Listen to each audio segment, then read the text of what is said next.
Scowl for Griffin.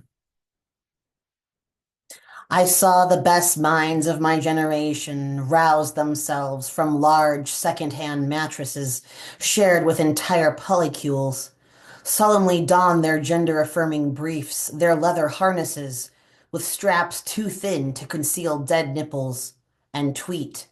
It's only good praxis if it's true in your private life.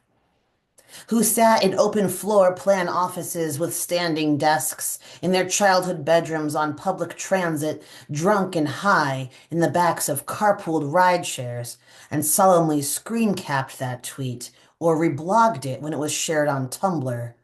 Who recorded video essays explaining it, who asked their followers, "How are you trying to live more radically?"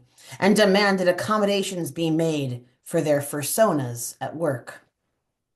Who, when the human litter box was installed in the break room, donned their whiskered cat masks and feline-affirming briefs, and sat among the mounds of piss-damp corporate sand, wondering what will happen on Earth now that sea levels are rising and suicide has become an occupational hazard of a career in climate science. Who chose a neutral location at which to meet their non-binary friend, newly curious about starting HRT, and spoke in furtive whispers, like East Germans fearing the Stasi, about that one guy on Instagram with like a million followers who actually got uglier after his first shot. That's not the way it's supposed to go, Ollie says, or maybe it's Finn or Ren. Isn't it supposed to make you, hotter?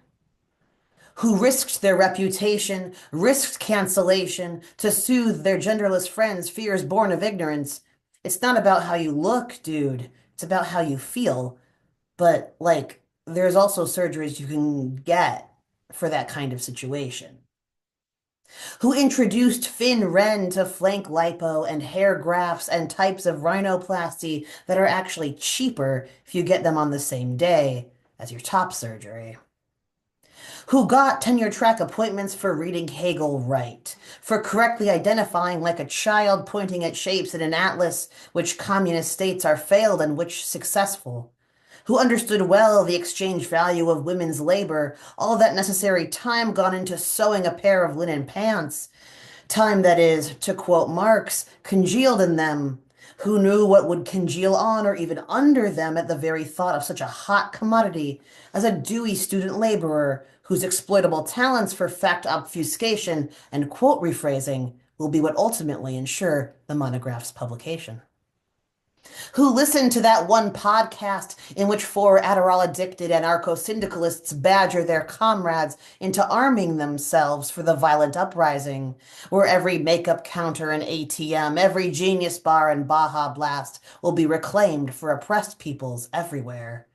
Loyalty points redeemed for a choice of free merch when white supremacy is defeated and the colonial project of the imperial core shifts gears from waging war and stealing land to selling butt lifts, brow jobs, and Wegovy. Who worried aloud unpacking dusty libraries of Animorphs and InSync, of Britney and Redwall, whether their faves had grown problematic, and everything they'd loved ought to be burned, whether it would be risking danger to peruse the content of the other party. Is it Freud's death drive that might make someone want to appear in public carrying a copy of The Prisoner of Azkaban? What sort of Nazi Karen enjoys Christmas anyway? What sort of beta willingly submits to the wrong pundit, the wrong RPG, the wrong YouTube account? Could it be that there beats in the chest of every turf a heart as red and alive as any skittle-blooded sissies?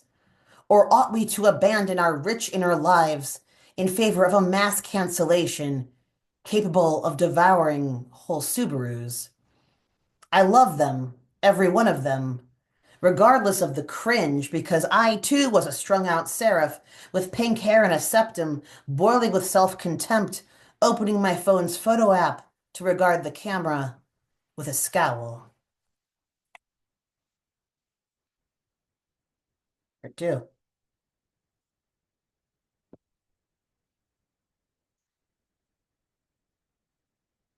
What inframagnetic ultra transmission blasted apart our brains and told us we'd failed in our failure to conform?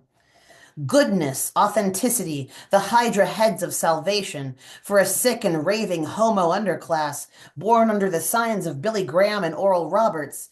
Goodness, where there was none, the schools, the cities, the prisons, the football fields. Where there was, the Dungeon Master's table, Hot Topics Goth Sensorium, the freshly burned Mix CD. Authenticity, certainly not found in the voices of adults who lied and swindled and divorced each other while we scraped our chairs against the kitchen parquet and drowned our bowls of Wheaties in a hurry to escape their screaming. Certainly not in the eyes of the middle-aged man who made us feel special when he told us how mature we were for our age. Goodness, authenticity, for whom we disciplined ourselves with early morning Fitbit sessions at the clicking of arcane links, for whom we fell on our faces and wept, having at last read the right theory, having at last become one of the guys, having at last found the refuge we sought from the myriad via negative, the choices we were told not to make and couldn't bring ourselves to make, even when peer pressured. Goodness, goddess of redemption, societal comeback queen, personal freedoms resurrected, margins expanded, hegemons rehabilitated, tumble down her inviting chute and emerge from her canal, scrubbed of your problematic takes and shitty taste in TV. Authenticity, witness for 20 or 30 years the slow unraveling of your parents' lives, fear that yours will not look much different. Grasp at straws as you notice your hair thinning and thigh gap closing. They thought LSD and bad weed did the trick, but you know better. It'll be a nose job or a blow job or the kind of ontological overhaul that's covered by good insurance. Spare yourself the embarrassment of denial and pledge your vows, don your caftan, shave your head, and become who you're supposed to be. Griffin Sivret, I am with you in the pediatrician's office where you are told that you need to lose weight. I am with you at the first meeting of your school's GSA, to which you bring all your Adventure Time Funko Pops. I am with you in the Denny's parking lot when you have your first kiss at midnight after a cheap stack of pancakes. I am with you at the psychiatrist's office where you are given the billable codes for your mental health disorders. I am with you and your girlfriend at the shelter, where you linger over the pain and panicked eyes peering out from each kennel. I am with you when you tell your girlfriend that you want to adopt them all. I am with you every time you realize a new pathology of your body and mind. I am with you when you realize that there may be no limit to those pathologies. I am with you when you awaken with a stitched up flat chest as I have. I am with you on your wedding day when your wife takes this man to be her lawfully wedded husband as mine did. I am with you when you feel you need just one more bar of Oxy. I am with you when you post to TikTok, Instagram, and Facebook. I am with you when you peer down through the kaleidoscope of space-time, wondering who I am and why I'm writing this, grinning with the luminous confidence of a kid about to win a game of chicken, daring me to look up.